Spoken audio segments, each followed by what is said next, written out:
So greetings and welcome back to the third lecture in this series of talks about the Baire category theorem.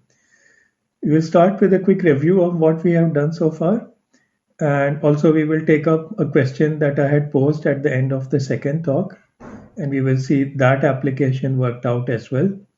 And then it's high time that we also finally proved the Baire category theorem. So the plan is that today we will prove the theorem as well, and in a more general setting than we have needed so far, and that will open the door to a wider range of applications for the next talk. Okay. So first, let's recall what the Baire category theorem says. We take the real numbers, or maybe even a closed interval AB in the real numbers, and then we take a sequence of sets which are open and dense in that X. And the claim in the theorem is that the intersection will be non-empty. So that's a somewhat innocuous looking conclusion, that a certain intersection is non-empty, but we see that there are very interesting applications. Okay, the first one was that the set of rational numbers cannot be expressed as the intersection of countably many open subsets of real numbers. And the second application was that you can't have a real function which is continuous exactly on the rationals. We did it only for the interval 0, 1 last time. But the same proof could also have been applied to to trying to define a function on all of the real line or any interval part of it. Okay, so that's what we have accomplished. And what was the question that we brought up but did not resolve? Sorry. Okay, and that was this. Okay, that suppose there's a function, a real function from real numbers to real numbers, which is continuous. And a continuous function has an antiderivative. So suppose it has an antiderivative f1, and then that has an antiderivative f2, and so forth. Okay. Now we know that if any of these fk's was the zero function, so suppose there was a k so that fkx is zero for all x, then of course all its derivatives would be zero, and therefore f would be zero. But what if this knowledge is pointwise rather than uniform? And what if that k depends on the x? So now we are given much less. We are given that for each x there is a k which depends on x such that that fk evaluated at x is 0. Okay, so for x equal 1 maybe k is 5, for x equal to 3 maybe k is 8, and so forth. Okay, so now the information varies from point to point and it's not at all obvious what will happen. And the question is, does this still imply that the function f has to be the 0 function? Okay. All right. Now let's see, what kind of sets is it natural to create? Remember that in Baire category theorem, you have to look at the problem and imagine it as a problem of layers and identify those layers. And then, so far we have been seeing, okay, these layers, do they correspond to some open and dense sets, and therefore can we conclude something about them? Now, what are the natural layers for this problem, right? For this problem, uh, it's all about these functions fkx and whether they are zero at some point or not. So the natural thing to look at are the following sets. Okay, so let's write down the sets of interest. What we need to do is for each fk, look at the points where fk is 0, right? So that will create a set called ek. And what can we say about these sets? First, something is given about them. You see, if I take any x, then there is some fk where it becomes 0, where that takes x to 0, and therefore that x will belong to that ek, and therefore every x belongs to some ek or the other, and therefore if I were to take the union of these ek's,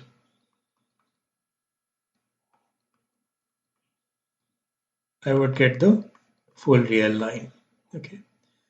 The other thing that we know about ek from the definition is that each ek is closed.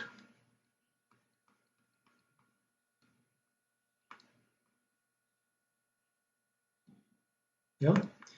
And what's the reason? Because Each fk is differentiable and therefore each fk is continuous. And so the preimage of a closed set will be closed. So the points which map to zero will form a closed set. Okay. All right. So that's the situation. Now this is a little bit different. I mean, quite different from what we were looking at earlier. Earlier, we were looking at intersections of open sets. Now, of course, we are having to look at unions of closed sets. And in this case, it's given to be R. So can that happen? And if it happens, what can you say about the sets EK? Now we're in this complementary sort of situation. And therefore, what we would like to do is we would like to have a version of the Baire category theorem which is framed in terms of unions of closed sets rather than intersections of open sets. That will not be difficult because every closed set is a complement of an open set. And when you take complements, unions get converted to intersections. So union of closed sets corresponds through complement with intersection of open sets. And so we should be able to switch the statement of Baire category theorem and have it apply to this situation. So let's just do it. Okay. First, take a closed set F and an open set O. Okay, both are subsets of R. Such that they are complements of each other. For example, I write that F is O complement, right? Okay. Now, when will O be open and dense? It's already open, so when will it be dense? And when it is dense, what will that say about F? Okay. So when is O dense? If every open interval contains a point of O. What does that say about F? That any open interval, since it must contain a point from O, cannot be completely contained in F, right? So O dense corresponds to the following statement about F, that F does not fully contain any open interval, non-empty open interval.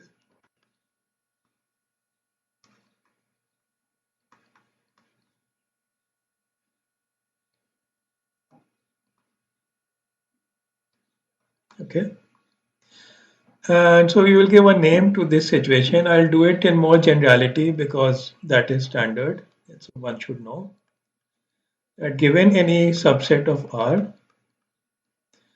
we call it nowhere dense.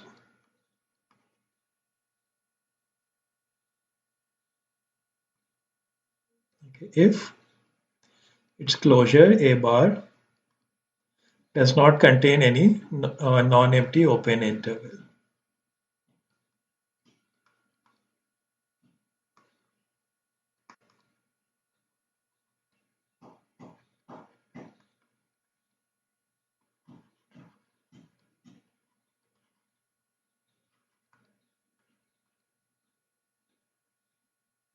Okay. And of course, if A is closed, then A bar is just A. So for a closed set, it will be nowhere dense if it itself does not contain any non-empty open interval. In other words, exactly this situation. So when is an open set dense?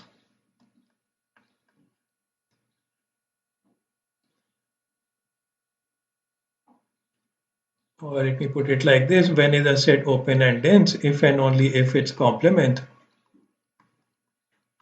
is closed and nowhere dense.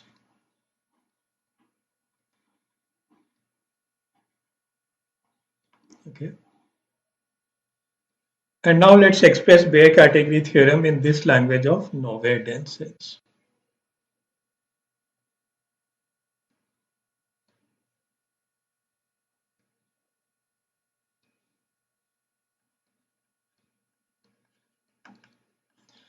Okay, so let's take the original statement. The original statement said that look at a countable sequence, look at a sequence of open sets which are dense.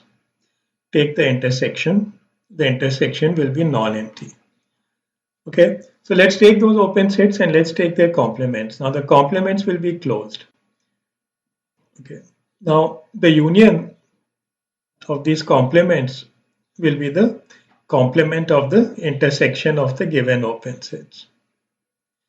Bare category theorem says that the intersection is non-empty, which is the same thing as saying that the complement is not the whole set R. Okay, I hope you have been able to follow that, but let me write it out in any case. So what does it say? It says that now, but now we will state it in terms of these complements. So the complements will be closed sets if Fn are subsets of R, right? N belongs to N, it's a sequence. If these are all closed and nowhere dense,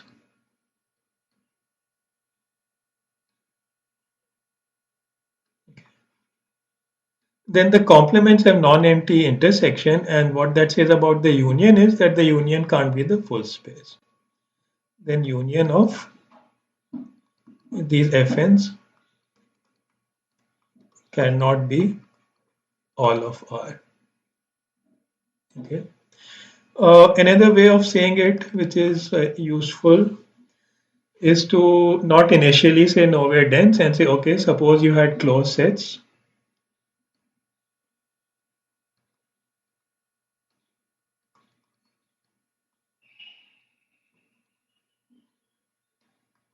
In R, right? N is varying over the natural numbers. And suppose the union does turn out to be all of R.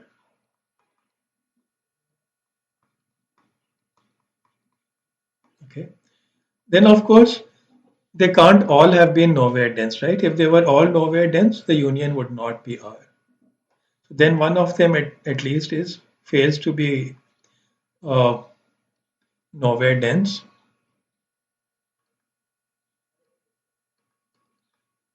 But what does it mean for a closed set to fail to be nowhere dense? You are nowhere dense if you don't contain an open interval. So if you fail to be nowhere dense, then you do contain an open interval, right? So then some Fn contains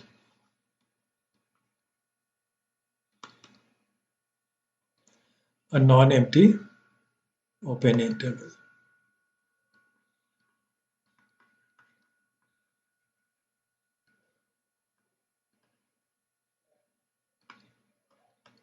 Okay. Okay, so that's the other way to say bare category theorem. Now let's apply this to our problem and see what we end up with, right? In our problem,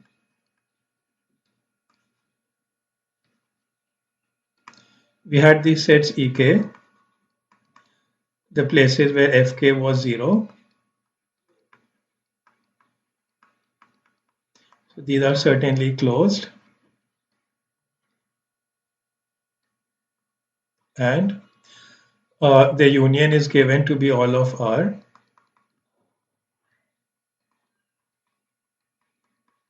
So we are in the setup of bare category theorem. In fact, we are exactly in this alternative way of stating the bare category theorem. We have closed sets whose union is R. It follows that one of them contains a non-empty open interval. So some Ek, so this Ek, right? Some Ek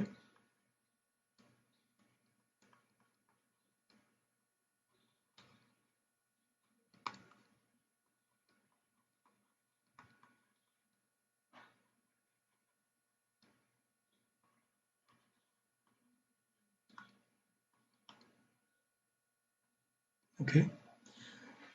Let's give this open interval a name I, right? So what's that mean? That means that if I look at this open interval I and I apply f to it, fk to it, I will only get 0. Yeah. Okay, but now on an entire interval, if the same fk is throughout 0, then all the derivatives of that fk are throughout 0, and therefore f is throughout 0 on this interval. Yeah? because on this interval I, the k where things are 0 is not changing. So we are in a simple situation, and I can conclude that on this interval, the function f is identically 0. Okay. Okay. All right. Now that certainly means that on some part, on non-trivial part, an entire open interval of the real line, my function f is 0. But where is this open part? How big is it? I found it in one place. Can I find similar things elsewhere? Can I patch it together and claim that f is 0 on the whole real line? Yes, we can do that by recalling that the Baire category theorem actually holds for any closed interval, right? Now that we have achieved this, we can take a relook and refine this approach and actually come up with a strong conclusion. So we got this by letting Ek be the places where Fk is 0 and letting that x be anywhere in R. Okay. But suppose I insisted on only looking at part of R and taking the places there where Fk was 0 and only calling that much Ek. Suppose I only looked at the interval from 0 to 1 and I said let Ek be the points in 0 and 1 where Fk is 0. I can repeat this argument because Baire category theorem applies to closed intervals as well as to the entire real line. And then within this closed interval, I would find, right, a further smaller open interval where the function is 0. So while I have done this for R, I could actually have done it for any closed interval, right? And I could have then come up with a stronger statement. So this argument can be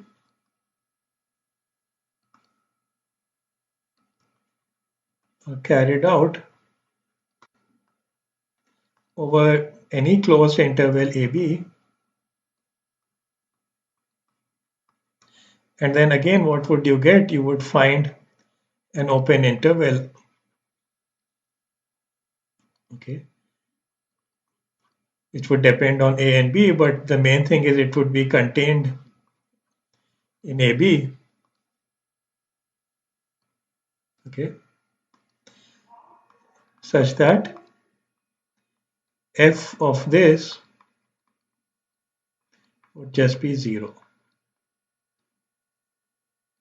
Now, what does that mean, right? That's a much stronger statement, and that means that f is 0 on a dense subset of R. Because wherever you look, however tiny an interval you look at, within it you can find some points where f is 0. But f was given continuous, and if a continuous function is 0 on a dense subset, then of course it is 0 at every point. Okay. And so we have succeeded in proving that if the level of antiderivative varies with that point, doesn't matter. You still are able to get the same nice conclusion that the function must have been 0 throughout. So the Baire category theorem has allowed us to greatly weaken the hypothesis and yet have the same conclusion that we had before. I will state one more question, maybe you can think about it. It's of a similar kind. So I don't want to get into its proof, but you can guess maybe how to start it and how to proceed with it. It's a similar setup to this one. And it comes about in the same way that you take a standard problem where something is happening for all k, and you ask what if the k depends on the point and does that make any difference?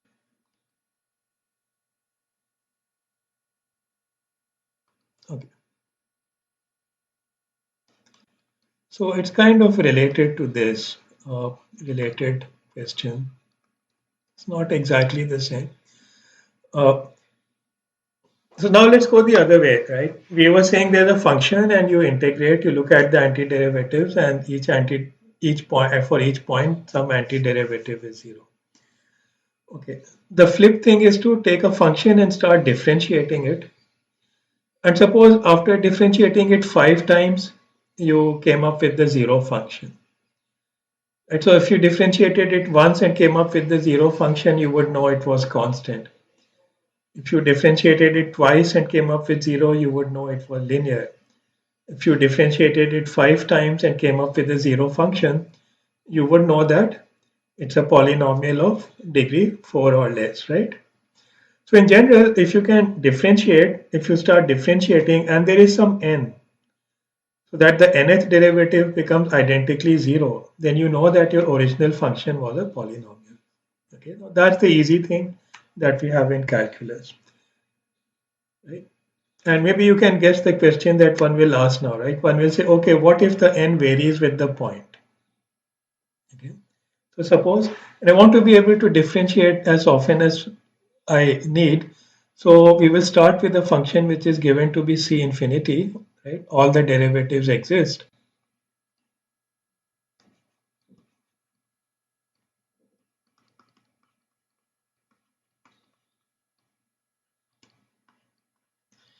And suppose that for every x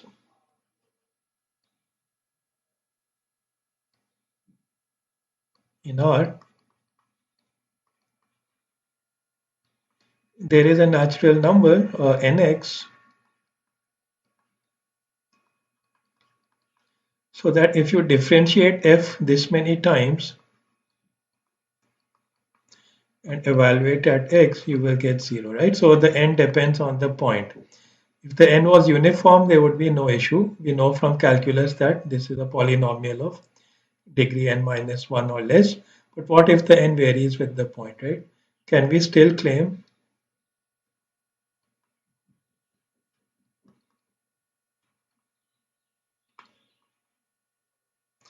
that f is a polynomial?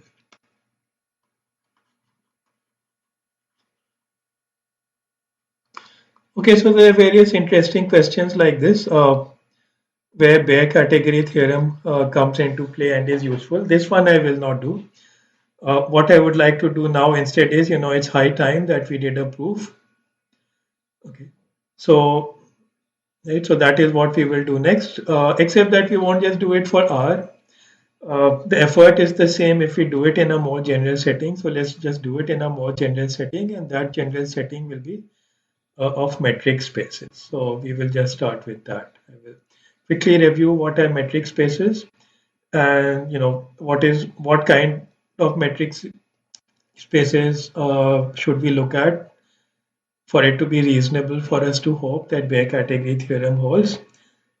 And having made that guess, we'll come up with the proof, and then in the next class, we will look at applications that become possible through this more general setting. Okay, so the setting to which we will generalize the category theorem is of metric spaces. So let's quickly recall what is a metric space. We'll go through this very quickly. So you have this notion metric space, right? There's a set, and there is some notion of distance on it given by a function. That function has to act on pairs of points because it has to say what's the distance between 2 points. There will be a function which will be from x cross x, right? The Cartesian product. And the distance will be a real number. So the map is going into R and it should have various properties. These properties are first that I should always get a non-zero number. That's the distance. Uh, this number should only be zero if you are measuring the distance from a point to itself.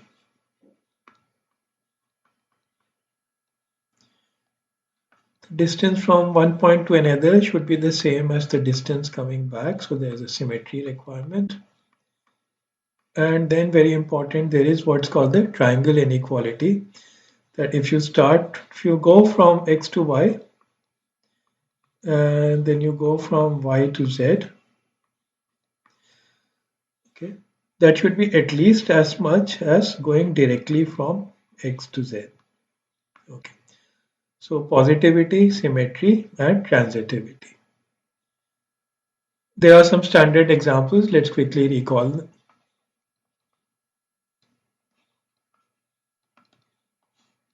Okay. One is real line, and the distance is through absolute value. The distance between x and y is taken to be absolute value of x minus y. Another is to look at Rn, and to they're building on the one that you have for R, but you can build in different ways. Okay. For example, by taking this one, but then thinking in terms of Pythagoras theorem, I could create dxy where we will. So suppose x is a point in Rn, that means it has various coordinates. Let them be x1, x2 up to xn. And let y have various coordinates y1, y2 up till yn. So what you do, you subtract corresponding coordinates, you square this gap, you sum up over all of these things, and then of course you take the square root of all of this, right? Okay, so that's one. But here's another thing that you could have done. Why bother with all this squaring and square rooting? Simply take the gaps from between the coordinates, but take absolute value because you want to work with positive numbers, and just take their sum. So that's a simpler thing than to work with squares and square roots. And there is still simpler thing that one could do,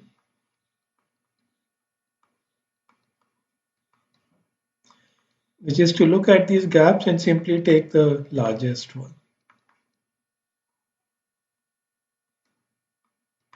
Okay. So here are three very standard metrics that one can put on Rn. Okay. They behave roughly similarly, so generally it doesn't matter which one you work with, one works with whichever is convenient. And now let's look at a more interesting, a bit different space. So that's C01. This consists of functions from 0, 1 to R which are continuous.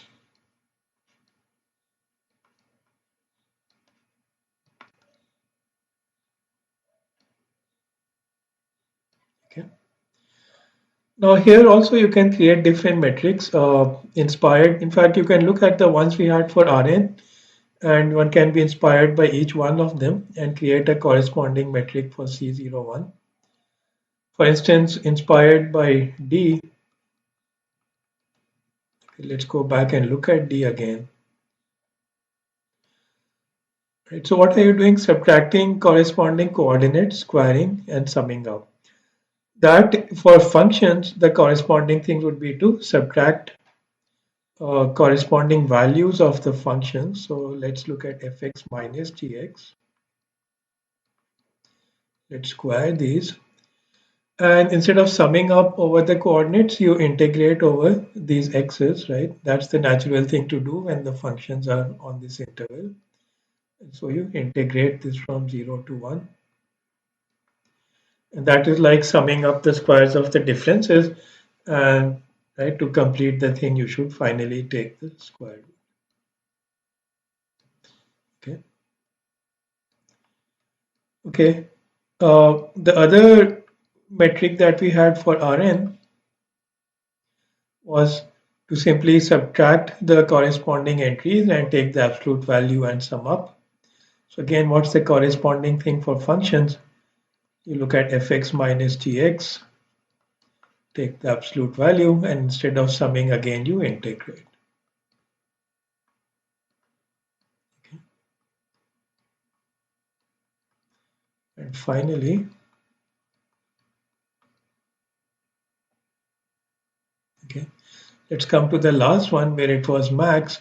So again, this means you look at fx minus gx, look at its absolute value. Now don't integrate, right? Just take the maximum. In fact, since the functions f and g are continuous, therefore this function is continuous. So it will have a maximum over 0, 1. You can just take that.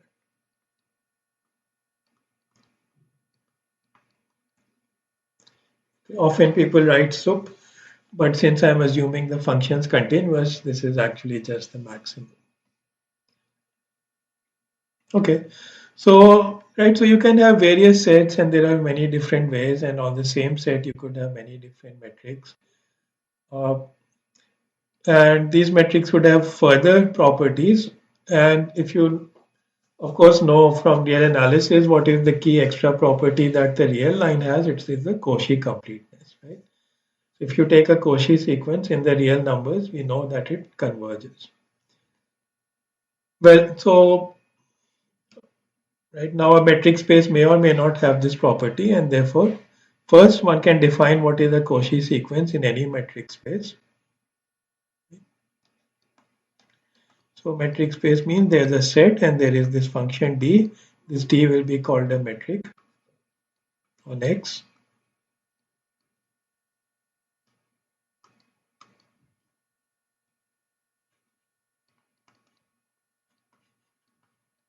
Okay.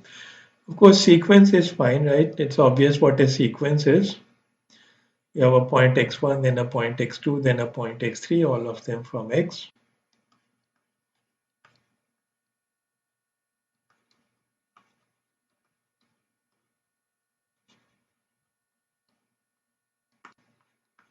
Okay. What do we mean by a Cauchy sequence? We say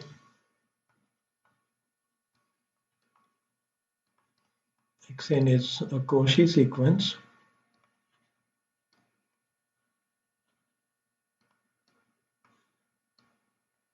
if for every epsilon positive, you can find an n such that. So basically, if you go far enough in the sequence, points should be close to each other. How close, however close you want them to be, so that's the epsilon. You say I want them this close. What I have to say in return is how far you have to go to get that level of closeness between the points of the sequence. So there exists a capital N such that anytime you take 2 points beyond this, okay, then the corresponding members of the sequence are close in this sense. They are within epsilon of each other. Okay. And of course, you have the notion of the sequence of a limit, which simply means that now there should be another point x so that dxn and the distance between dxn and x becomes less than epsilon if you go far enough, right? Okay. Standard thing, any convergent sequence is a Cauchy sequence. Cauchy sequence, however, may not be a convergent sequence. Let's not get into those examples, right? That's basically a real analysis. I just wanted to very quickly recall these things. Okay, so in general, a Cauchy sequence may or may not converge, but suppose all of them do, then that's a happy situation to be in. So we'll give a name to that. You have a metric space, XD. We say that this is a complete metric space if every Cauchy sequence in X is actually convergent.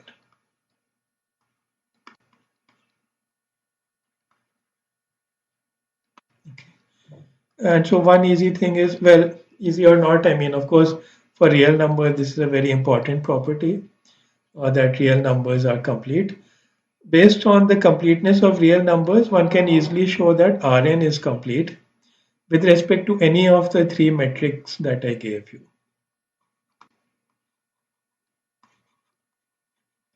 So R is complete with respect to the metric coming from absolute value. Rn is complete with respect to any of those metrics that I gave, the D and the D prime and the D double prime. So they're all nice in this sense. What about C01? Here it's interesting that if I take this max metric, okay, then C01 is complete.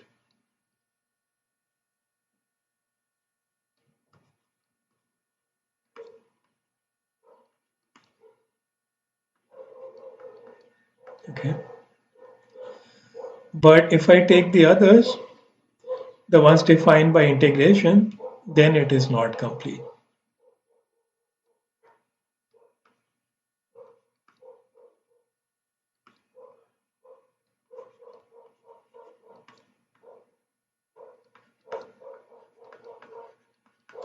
Okay, so for C01, this is one reason why the max metric is so popular, because it gives you a particularly nice property, the completeness property.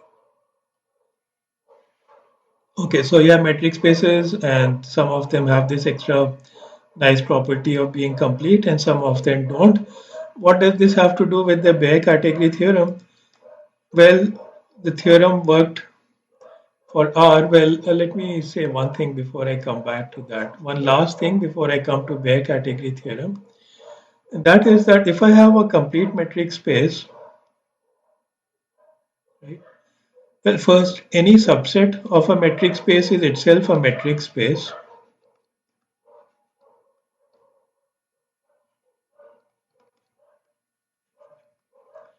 Right? You simply take the original metric and apply it to the points of the subset, and you get a metric on that subset.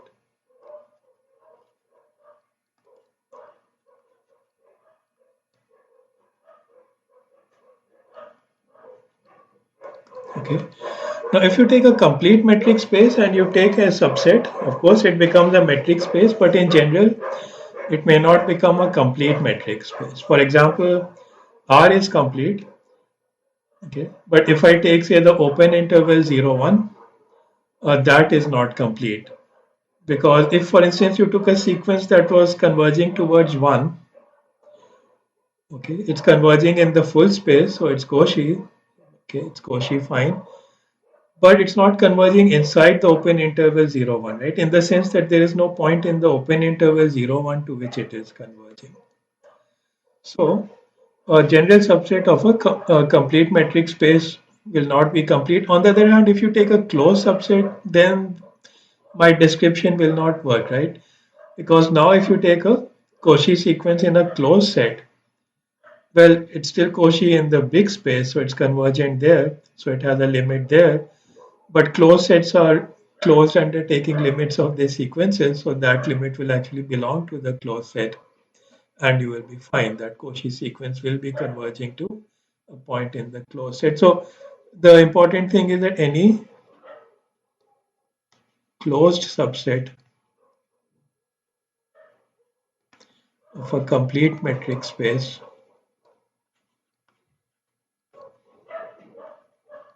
okay, is itself a complete metric space. Using the original metric, just restricting it to this subset.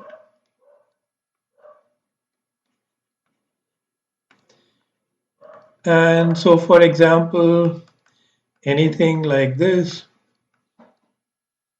is a complete metric space, yeah, because it's a closed subset of R which is complete. No, I think you can make the connection why I wanted to say this, right? Because Bayer category theorem I want for such things also. Okay, now let's come to Bayer category theorem. Okay, and the right setting is of complete metric spaces. So let XD be a complete metric space.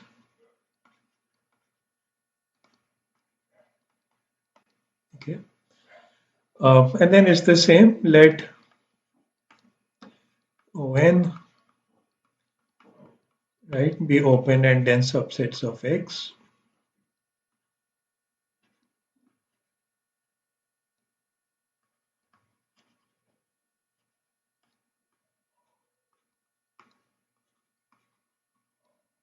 Then intersection ON.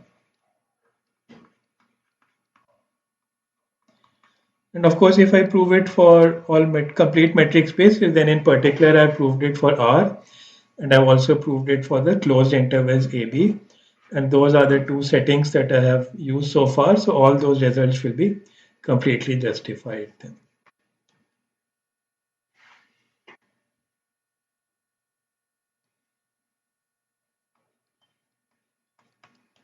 Okay, so how shall we go about this? Uh, so here's a crude starting point which we'll have to improve on. That is, I'm looking for a point which is in all the ONs. Okay, now since they're all dense, all the ONs, they are of course non-empty. So I can certainly find a point which is in O1. Well, since O1 is open, it has points from O2 since O2 is dense, right? So I can find points which are in O1 and O2. Once O1 intersection O2 is open, and since O3 is dense, in O1 intersection O2, I can find points of O3. So O1 intersection O2 intersection O3 is non-empty. It's still open, so it has points in O4. So this can continue. So what I can easily set up is that O1 intersection up till some ON is non-empty. But how do I improve this to get a point which is in all the ONs and not just in finitely many of them? Okay.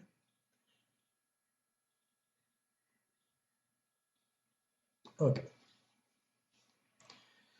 Now, so somehow the thing to do somehow you see is as I create, I first find an x1 in O1, then I can find an x2 in O1 intersection O2. Then I can find an x3 in O1 intersection O2 intersection O3. I'm finding this sequence x2, x1, x2, x3, and so on. Can I arrange for them to be close to each other? That's not hard because once you have a point in O1, of course, O1 intersection O2 is open. I mean, there'll be some point from O2 within O1. But I could insist on only taking some very small ball around x1 and only looking there, and I would find something from O2 there because O2 is dense. So I can take x2 and make it close to x1. And when I'm looking for x3, I can make it close to x2. Okay. And as close as I want. So I could make it closer than x2 was to x1, and then x4 I could take closer still. So I could take some points and I could arrange for them to start bunching up closer and closer to each other. And therefore, maybe if I do it cleverly enough, I will make this sequence Cauchy. Once it's Cauchy, it converges, so I'll find some x. Now that x will be a limit of the xn's. Xn will be from O1 to On. I would like that x to be in all the Ons, but now that is not automatic. It's not automatic because it's a limit and you can have a sequence in some open sets, but the limit doesn't have to belong to the open set, right? Limit could leave the open set. So a little more work is needed so that when I am shrinking, I'm also bringing some closed sets into the picture and have things happen inside some closed sets. And that way, when I take the limit, uh, right, if you're working inside a closed set, the limit does not leave. Okay, so let's not just do it in the easiest way possible. Sure, you can make things happen in open sets, but within an open ball, you have closed balls. And if you work within them, things will be nicer, right? Because once you're within a closed ball, the limit cannot leave it.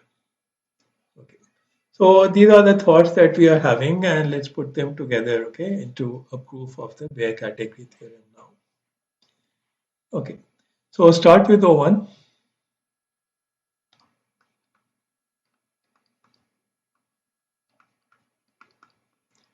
Right? And O2.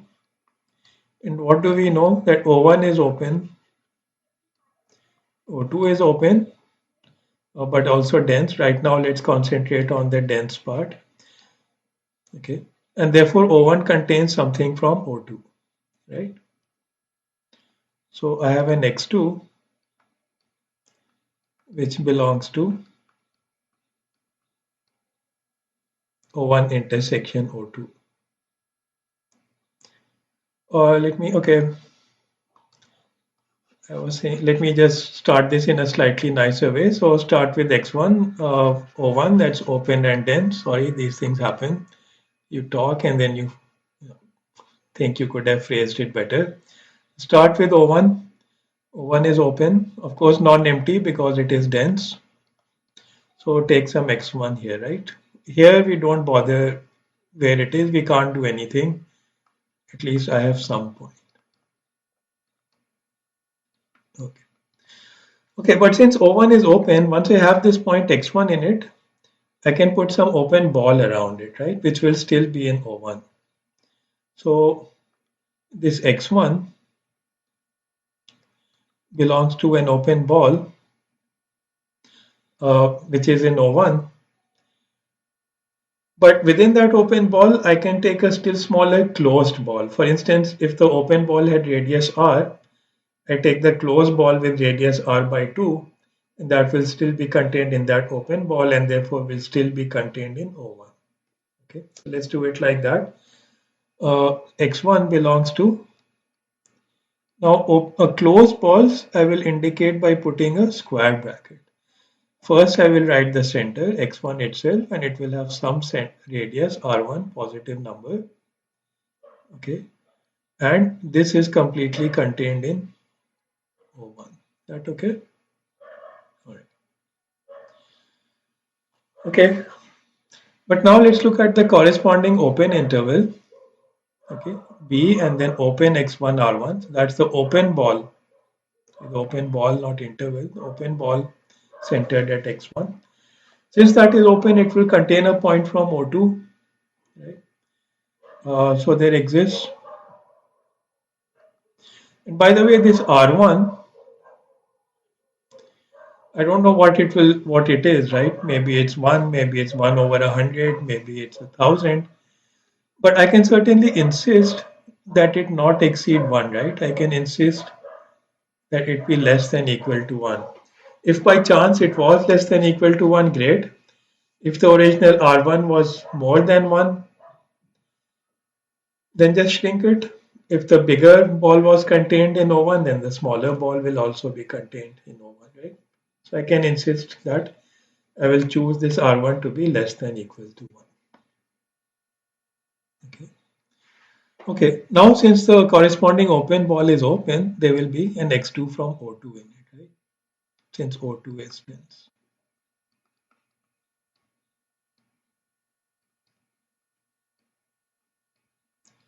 Okay, so same center, same radius, but now the open ball. Okay, and this is from O2. Okay, fine. Now this x2 is here, uh, and this is all open, so I can take an open ball around x2 which stays inside, and within it I can take a closed ball. So again I can say that x2 belongs to some closed ball centered on x2 itself, but with some radius r2 so that it stays inside here. The key thing is let it stay inside bx1r1.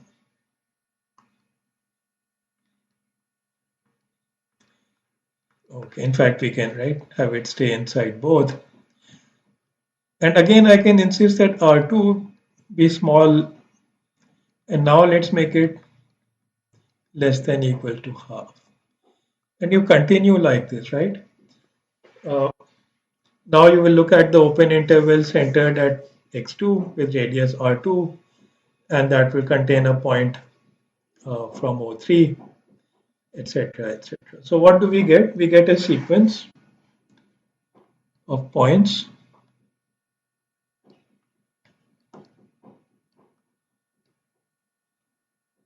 xn from x, and these numbers Rn, which are of course all going to be all positive, such that the way I'm choosing it, all my so R1 was less than equal to 1, R2 was less than equal to half. So you can see the pattern Rn is less than equal to 1 upon 2 n minus 1, right? That's the pattern that we will take. Second, my xn, of course, it belongs to this ball.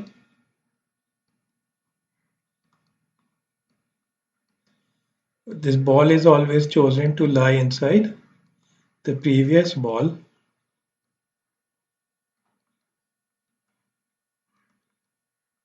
Okay, intersected with ON. So in particular, Xn is from On. Okay. I think these are the two key things. Let's see what we can do with this. Okay. All right. What do we get from the first point?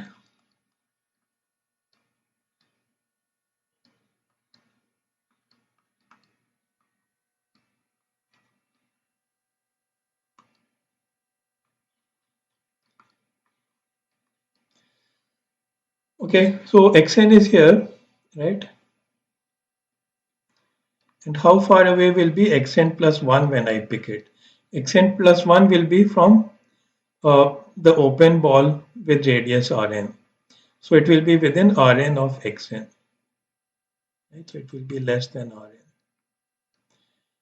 which is less than equal to 1 upon 2n minus 1. And that is enough to make the sequence Cauchy.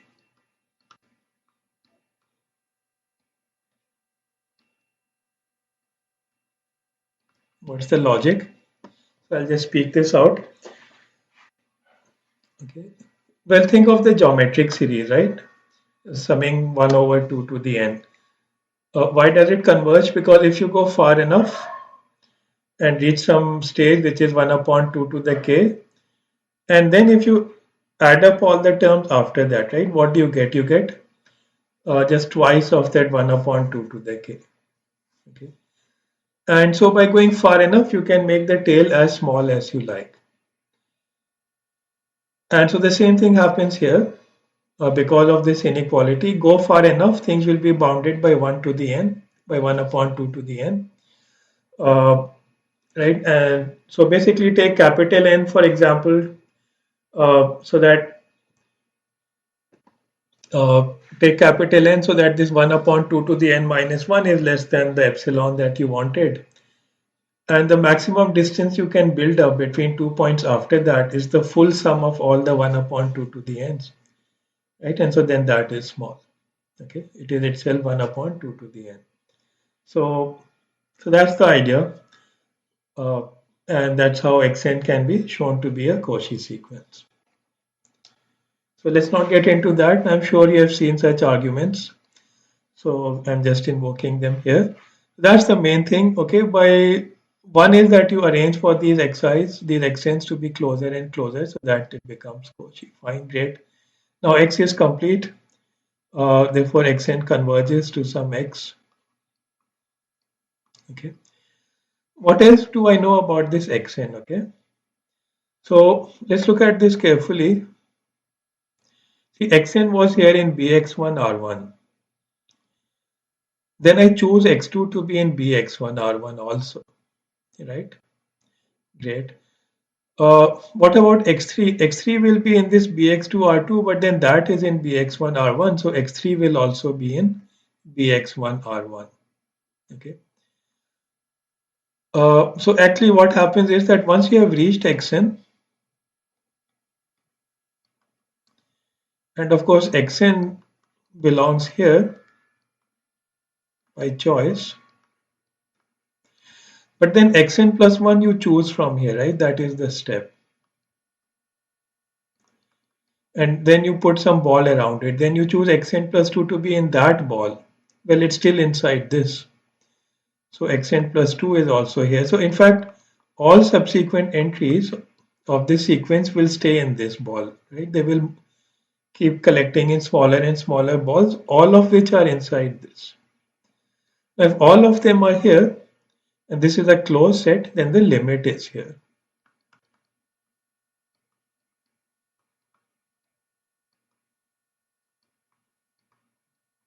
Okay.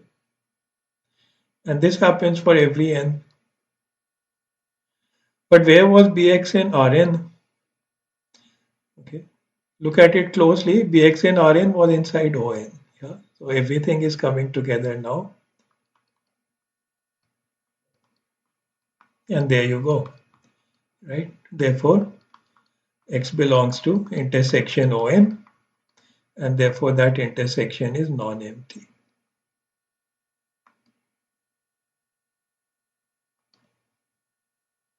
So that's the proof. Okay. Not much to it. Uh, one could actually have written this proof a little better. I mean, to get more out of it. So I'm just going to state it and you think about it. It just, you need to add half a sentence to the proof early on and get an even better result out of this. In fact, intersection ON is not just going to be non-empty, it's actually going to be dense in X. Well, we have never really used this yet, but that's a very interesting thing. That if you take open and dense sets and you in a complete metric space and you start intersecting them, then uh, the intersection is not just non-empty, it's actually dense.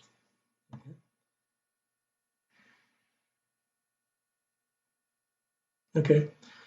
And of course, one has the other versions of BCT then automatically once you have this, right? If XT is a complete metric space,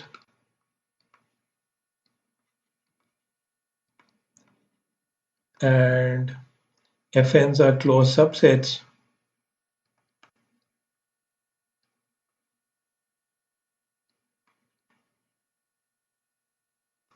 such that their union is all of X.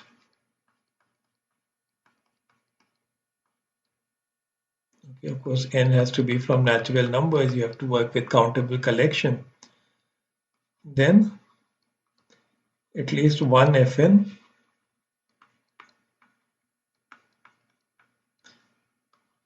is not nowhere dense, meaning at least one Fn contains an open ball.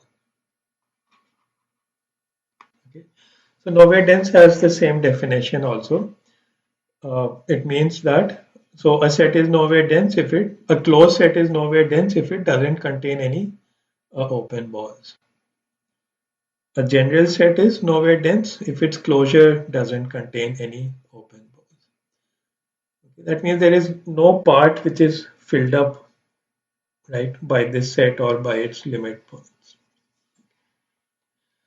Okay, so great. So we have done one fresh application. We have also proved the theorem and we have proved it in a more general setting. And so next time we are ready to go for even more applications because now we can invoke more general complete metric space. For example, rather than just proving something through R being complete, we can now try to prove things about continuous functions by using the fact that C01 is complete and identify the Baire category and apply the Baire category theorem to C01. Okay. Yeah. So I'll do at least one famous result of that type. I'll also do something kind of related to linear algebra and then we will be done. So at that point we will have proved the theorem and we'll have done a bunch of applications from very elementary ones to fairly advanced. Okay, all coming out of just one way of thinking. So that is the interesting part about this. Okay, it's a particular way of thinking which just keeps helping you over and over. Okay, so let me stop here. This time I don't really have any reading for you as such. Uh, if you just go over the material done so far at least, and especially go over this proof of the Baire category theorem, and if you're comfortable with that, then we are set. We can move on to the next level. Okay, then take care, everyone. See you in the next lecture.